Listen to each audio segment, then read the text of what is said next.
ናጎይታ መሳት ምልክት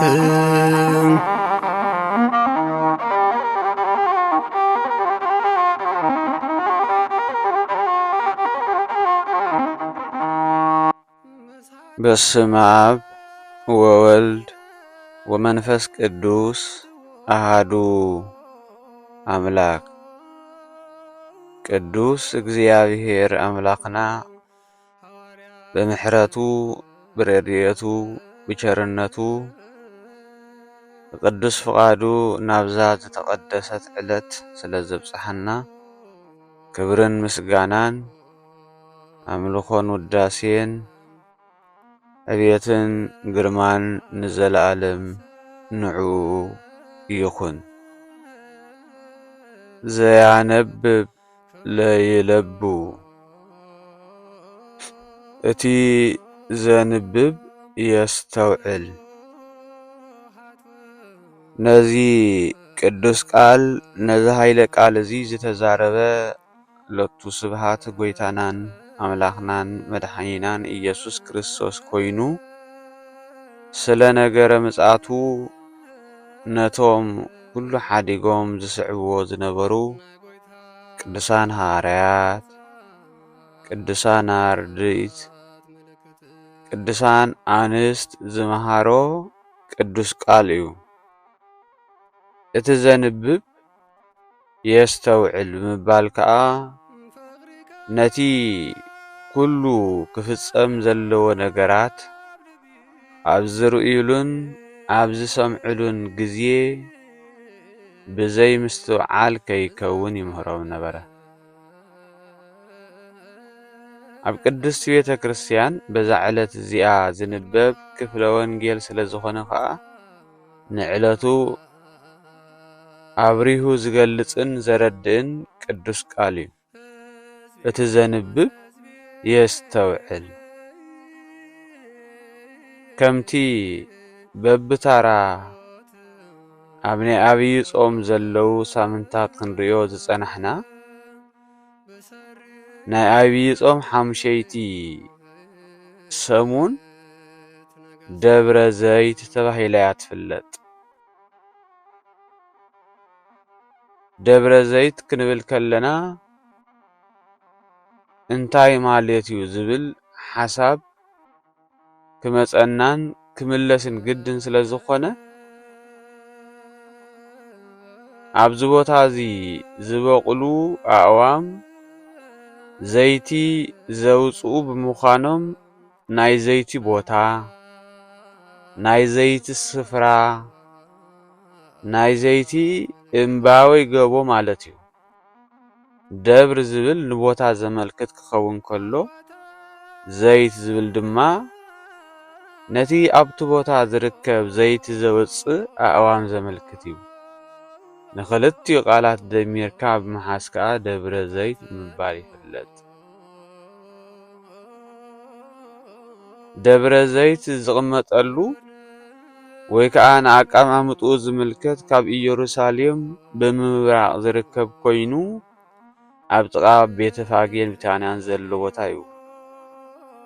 እዚ ቦታ እዚ ክብሪ ንስሙ ይኹን ጎይታናን ኣምላኽናን መድኃኒናን ኢየሱስ ክርስቶስ ብግዜ መዓልቲ ማለት ቀትሪ ቀትሪ ኣብ ምኵራብ ክምህር ከሎ ለይቲ ለይቲ ከዓ ኣብዚ ደብረ ዘይት ተባሂሉ ዝጽዋዕ ስፍራ ይሓድር ከም ዝነበረ ቅዱስ ቃሉ ይነግረና እዩ። ፍላይ ከዓ ወንጌላዊ ቅዱስ ሉቃስ ኣብ ዝጸሓፎ ምዕራፍ 21 መዓልቲ መዓልቲ ኣብ ቤት መቕደስ ይምህር፣ ለይቲ ለይቲ ከዓ ኣብ ደብረ ዘይት ዝበሃል እምባ ደይቡ ይሓድር ነበረ ኢሉ ገሊጽዎ ኣሎ። እቶም ኣብ ምኩራብ ክመሃሩ ዝወዓሉ ነናቦቶኦም ክኸዱ ከለዉ ከዓ ምስኡ ዝኸዱ እቶም ምስኡ ዝመላለሱ ቤተሰብ ዝተባህሉ 112 ሐዋርያት 72 አርድእት 36 ቅዱሳን አንስት ግና ኣብ ዝወዓለ ይውዕሉ ኣብ ዝሓደረ ከዓ ይሓድሩ ነይሮም እዩ። ጎይታናን ኣምላኽናን መድሓኒናን ኢየሱስ ክርስቶስ ክምህር ጸኒሑ ካብ ቤት መቕደስ ምስ ወፀ ከዓ ደቀ መዛሙርቱ ናይቲ ቤት መቕደስ ህንፃ ምስ ረኣይዎ ሓደ ቃል ተዛሪቦ እቲ ዝተዛረቦም ንሳቶም ዘይሓሰብዎ ንሳቶም ዘይቕለብሉ ንሳቶም ዘይተጸበይዎ ብምዃኑ ከዓ ተገሪሞም ሓደ ግዜ ናይ እግዚአብሔር ምድሓን በየን ከም ዝኾነ እግዚአብሔር ዝገብሮን ሰባት ዝሓስብዎን ኣዝዩ ፍልልይ ከም ዘለዎ እግዚአብሔር በቲ ንሕና ንሓስቦ ጥራይ ዘይኮነ ልዕሊ ዓቕምና ካብ ኣእምሮና ንላዕሊ ምዃኑ ክንፈልጥ ከም ዝግባአና እንመሃረሉ ናይ ወንጌል ክፍሊ እዩ እዚ ክፍሊ እዚ። እዚ ትርእይዎ ዘለኹም ኣብዚ ዘይፈርስ እምኒ ኣብ ልዕሊ እምኒ ኣይክተርፍን ይክብል ነቲ ዘደንቕ ህንፃ ክፈርስ ከም ዝኾነ ገሊጹ ኣሎ። ነዚ ክብሎም ከሎ ንሶም ግና ብዛዕባ እቲ ህንፃ ጥራይ ክሓስቡ ከለዉ ኢና ንምልከት። ንሱ ግን ነቲ ሰብ ዝሰርሖ ህንፃ ጥራይ ዘይኮነ ነቱ ባዕሉ እግዚአብሔር ዝሰርሖ ህንፃ ናይ እግዚአብሔር ቤት መቕደስ ዝተባህለ ህንፃ ብዛዕባ ህንፃ ወዲ ሰብ እውን እዩ ዝዛረብ ዝነበረ ማለት እዩ።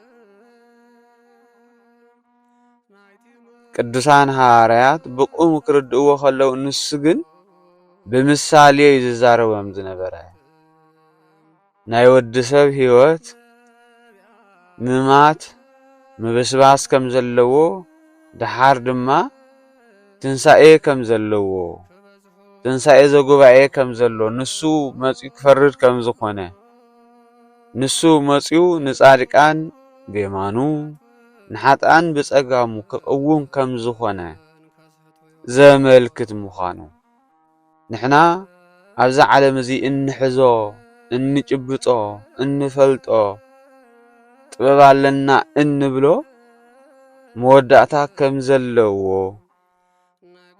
ንሱ ከዓ ተረሲዑ ከም ዝተርፍ ኣብ መወዳእታ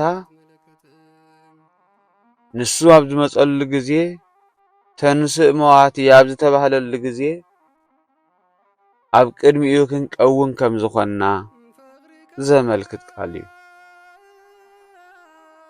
ስለ ዘተሓሳሰቦም እምበር ብድሕሪ እዚኦም ብሕት ኢሎም ኣብቲ ምስኡ ዝሓድርሉ ደብረ ዘይት ዝተባህለ ስፍራ ኮይኖም ናይ ምምጻእካ ነገርን ምልክት ህልቂት ዓለምን ንገረና ክብሉ ዝሓተትዎ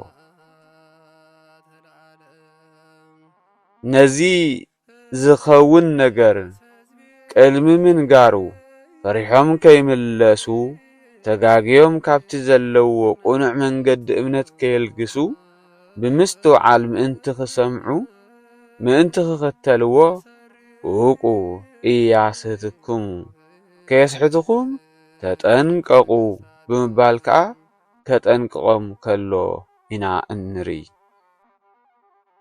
ከጠንቅቖም ከሎ ብምስትውዓል ክነብሩ ስለ ዝኾነ እዩ እቲ ዘንብብ የስተውዕል ዝብል ኃይለ ቃል እንጥቀም ዘለና ማለት እዩ። ካብኡ ሓሊፉ ከዓ ክጥንቀቁ ከም ዘለዎም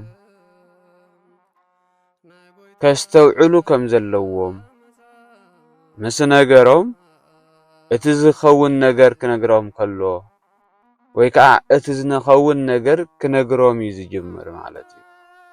ብዙሓት ብስሙ ክመፁ ኣነ ክርስቶስ እየ እናበሉ ከም ዝመፁ ብዙሓት እውን ከም ዘስሕቱ ውግእን ወረውግእን ከም ዝሰምዑ ህዝቢ ኣብ ልዕሊ ህዝቢ ከም ዝትንስእ መንግስቲ ኣብ ልዕሊ መንግስቲ ከም ዝትንስእ ጥምየትን ምንቅጥቃጥ ምድርን ከም ዝኸውን ብሓፈሻ ከዓ ጥቕልል ቢልና ክንሪኦ ከለና ተፈጥሮአዊ ሃይማኖታዊ ፖለቲካዊ ነውፂ ከም ዘጋጥም ነጊሩ ነገሩ ግን ናይ መጀመርታ እምበር ናይ መጨረሻ ከም ዘይኮነ ወባህቱ አኮ በጅዚሃ ዘይሃልቅ መወዳእታ ሽዑ ኣይኮነን ብምባል ናይ መጀመርታ ከም ዝኾነ ደጊሙ ንሳቶም ህጂዩ ምመጽእ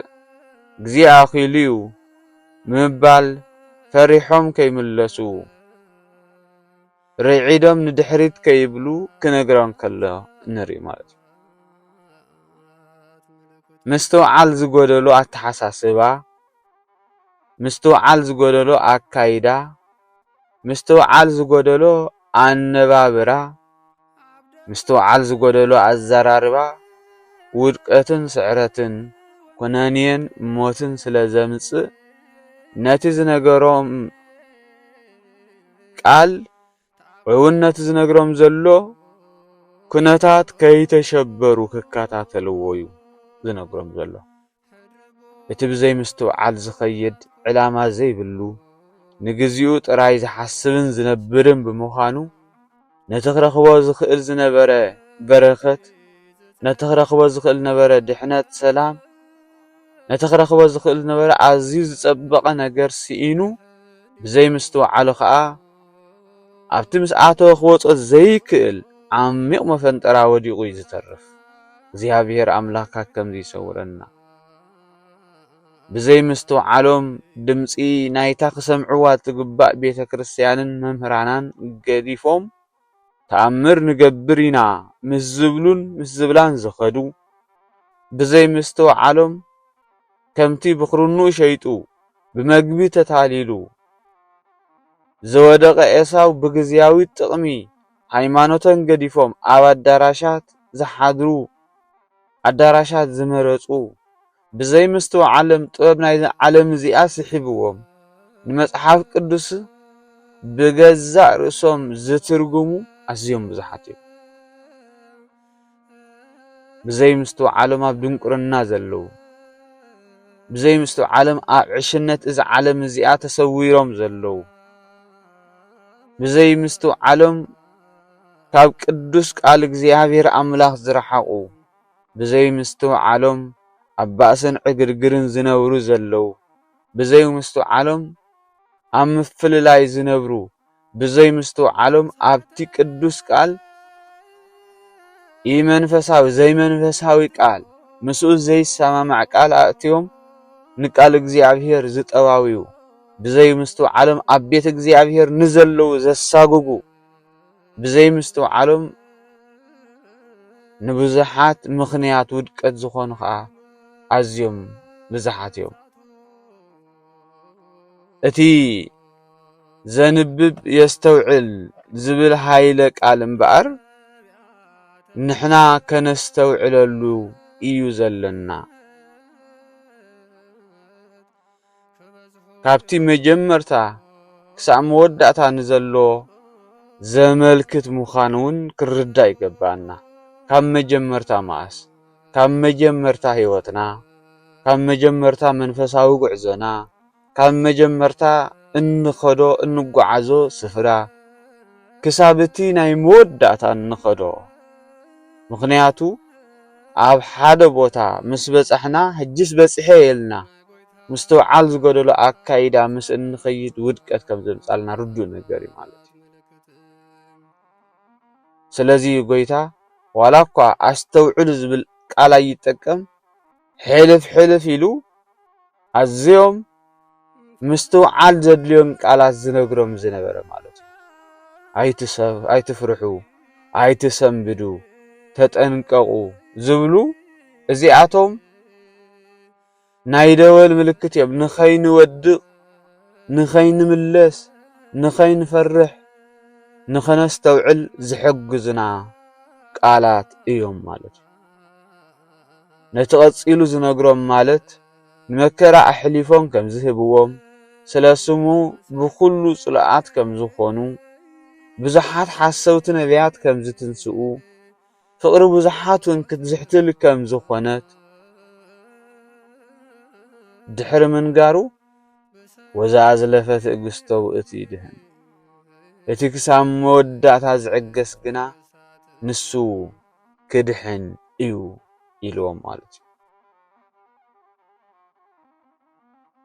ኣብ ኩሉ ግዕዘና ምስትውዓል ዘይብሉ ትዕግስቲ ዘይብሉ ከዓ ምስትውዓል ክህልዎ ስለ ዘይክእል ምስትውዓል ዘይብሉ ትዕግስቲ ዘይብሉ ከዓ ምስትውዓል ክህልዎ ስለ ዘይክእል ነቲ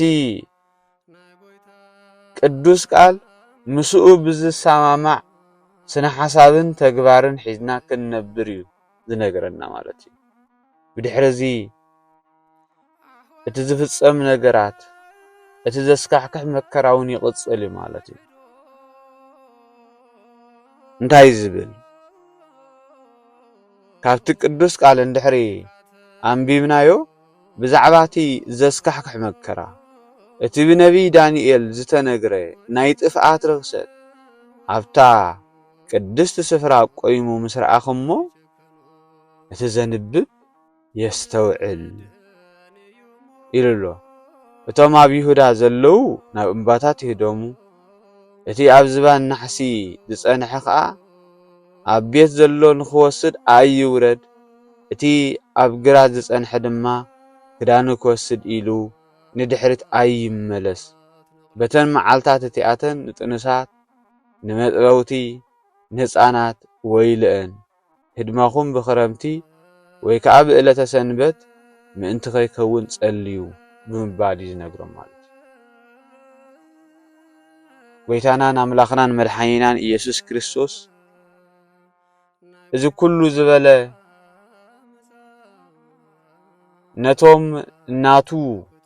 ነቶም ዝሰምዕዎ ዝነበሩ በቲ ዘጋጠም ዘሎ በቲ ከጋጥም ዝኽእል መከራ ንድሕሪት ከይምለሱ ከይሽበሩ ብምባል ዝተናገሮ ቅዱስ ቃል ማለት እዩ። ስለዚ እምበር ብዛዕባ ህልቂት ዓለም ምስ ተዛረበ ብኸመይ ኢና ክንጥንቀቕ ዝግባአና እንታይ ኢና ክንሕዝ ዝግባአና ተዛሪቡ ዘሎ ማለት እዩ። ብዛዕባ እቲ ኣብ ቤት መቕደስ ዝቐውም ምልክቱን እቲ ብነቢይ ዳንኤል ዝተነግረን እናገለጸ እቲ ዘንብብ የስተውዕል እቲ ብዳንኤል ዝተነግረ ናይ ጥፍኣት ርክሰት ኣብታ ቅድስቲ ስፍራ ቆይሙ ምስ ረኣኽሞ እቲ ዘንብብ የስተውዕል። ነዚ ብዝምልከት ጎይታናን ኣምላኽናን መድሓኒናን ኢየሱስ ክርስቶስ ከም ዝጠቐሶ ነቢየ እግዚኣብሔር ዳንኤል ኣብ ምዕራፍ 11 ፍቕዲ 31 ከምዚ ኢሉ ኣሎ። ነቲ ቐጽርን ቤት መቕደስን ከርክሱ ነቲ ናይ ኩሉ መዓልታት መስዋዕቲ ከወግዱ ነቲ ዘፍርሕ ናይ ጥፍኣት ርክሰት ከዓ ኣብ ቤት መቕደስ ከቆምዎ እዮም ክብል ተዛሪቡሎ። ስለ ቃሉ እግዚኣብሔር ኣምላኽ ዝኸበረን ዝተመስገነን ይኹን። ደጊሙን ኣብቲ ቅዱስ ስፍራ ናይ ጥፍኣት ርክሰት ከም ዝቐውም ገሊጹሎ። እዚ ነገር እዚ ንግዚኡ ዝተፈጸመ ዝኾነ ጥጦስ ዝተባህለ ናይ ሮም ንጉስ ንኢየሩሳሌም ወሪሩ ቤት መቕደስ ኣብ ዘፍረሰሉ ግዜ ጣዖታት አቂሙ መስዋዕት ድማ ንጣዖታት ብምስዋዕ ነቲ ናይ ቅድስና ስፍራ ነቲ ናይ ምህለላ ስፍራ ነቲ ናይ ንጽህና ስፍራ ኣብ ዘርከሰሉ ግዜ ከም ዝተፈጸመ እዩ ዝነግረና። ፍጻሜኡ ግን እንታይ ማለት እዩ? ፍጻሜኡ ግና ኣብ መወዳእታ ዓለም እቲ ሓሳዊ መሲሕ ኣብ ዝመጸሉ ግዜ እቲ ናይ ጥፍኣት መንፈስ ኣብ ዝመጸሉ ግዜ ብሓሶት ብምትላል ንገዛእ ርእሱ ኣብ ቤት እግዚኣብሔር ተኪኡ ከም ጣዖት ከም ዝምለኽ ዘመልክት ቃል እዩ። ስለ ዝኾነ ድማ ጎይታናን ኣምላኽናን መድሓኒናን ኢየሱስ ክርስቶስ ነቲ ብዳንኤል ዝተጠቕሰ ትንቢት ግልጽ ገይሩ ኣምፂልና ዘሎ ማለት እዩ። ቅዱስ ጳውሎስ እውን ክሕደት ቅድሚ ምምጽኡ እቲ ሕጊ ዘይብሉ ሰብ እውን ንጥፍኣት ዝተመደበ ከይተገልጸ መዓልቲ ጎይታ ኣይትመጽእን እያ እሞ ሓደ እኳ ብገለ ነገር ኣየስሕትኩም ንሱ ኣምላኽ እየ ኢሉ ብምእዋጅ ኣብ ቤት መቕደስ ኣብ ናይ እግዚኣብሔር ስፍራ ኣብ ቤት ኣምላኽ ተቐሚጡ ንምእመናን ነቲ ኣምላኽ ተባሂሉ ዝጽዋዕ ነቲ ዝምለኽን ዘበለ ነገር ኩሉ ክቃወም ክለዓል ኢሉ። እዚ ማለት እንታይ ማለት እዩ? እዚ ማለት ብምትላልን ብሓሰቱን ኣነ ኣምላኽ እየ ዝብል ተቃውሞ ከለዓዕል እዩ ማለት እዩ። ካልኣይ ተሰሎንቄ ተጻሒፉ ዘሎ ቃል ስለዚ እምበር ኣብ ትንቢት ኮነ ኣብ ወንጌል ከምኡውን ኣብ መልእኽቲ ከም ዝተነግረና ናይ እግዚኣብሔር ናይ ቅድስና ስፍራ ኣብ ኣጸደ ቤተ ክርስቲያን ዘይግባእ ስራሕ ክስራሕ ከሎ ማለት ዝሙት ክፍጸም ከሎ ገንዘብ ክስረቕ ከሎ ክሕደት ክዝረብ ከሎ ከምኡውን ስለ ናይ እግዚኣብሔርን ስለቶም ኣብኡ ዘለውን ስለ ቅዱሳን ስእላት ስለ መስቀል ስለ ድንግል ማርያም ስለ ነገረ ቅዱሳን ስለ ገድልን ተኣምርን ኣቦታትና ስለ ጽላት ካብኡ ሓሊፉን ስለ ቅዱስ ቁርባን ሰባት ከቃልሉ ዝትንስኡ እንርዮም። እቲ ናይ ጥፍኣት ርክሰት ኣብቲ ቅዱስ ስፍራ ናይ ምቃሙ ምልክት እዩ። ስለዚ ሕጂ ዘለናዮ ዋዜማ ምዃኑ ካባና ዝድለ ኣብ ሃይማኖትና ጸኒዕና ንስሓ ኣቲና ናይ ጎይታናን ኣምላኽናን መድሓኒናን ኢየሱስ ክርስቶስ ቅዱስ ሥጋኡ ክቡር ደሙ በሊዕናን ሰቲናን ኩሉ ግዜ ብጸሎትን ምንስሓን ዕለት ዕለት ኣብ ቤቱ ተጊህና ክንነብር እግዚኣብሔር ኣምላኽ ዝነግረና ብምስተውዓል ንበሩ። እቲ ዘንብብ የስተውዕል ክብል ከሎ ብቓልና ንእነንብቦ ጥራይ ኣይኮነን። ውሽጣዊ ልብና ዘንብቦ ውሽጣዊ ዓይንና ዝሪኦ ውሽጣዊ እዝንና ክሰምዖ ዝግባእ ነገር ከም ዘሎ እዩ ዝምልክተልና። ስለዚ ብምስተውዓል ክንነብር እግዚኣብሔር ኣምላኽ ይሓግዘና። እግዚአብሔር አምላክ ዘስተውዕል አእምሮ ሂቡ ብዘመኑ ፈሊጥናን ተረዲናን ኣብታ ንሱ ቤተያ ኣብዚ ዝጽለ ጸሎት እዝነይ ክሰምዓይን ኣብዚ ዝጽለ ጸሎት ዓይነይ ክርኢ ብምባል ዝተዛረቦ ኣብታ ዓይኑን እዝኑን ዘለዋ ሓፋሻ ኣካል እግዚአብሔር ዘለዋ ቅዱስ ቤቱ ብምስተውዓል ክንነብር እግዚአብሔር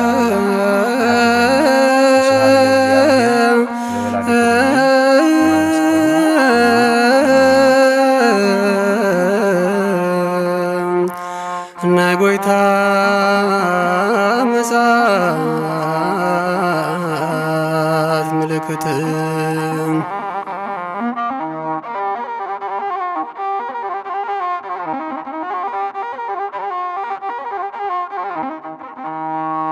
መሳተ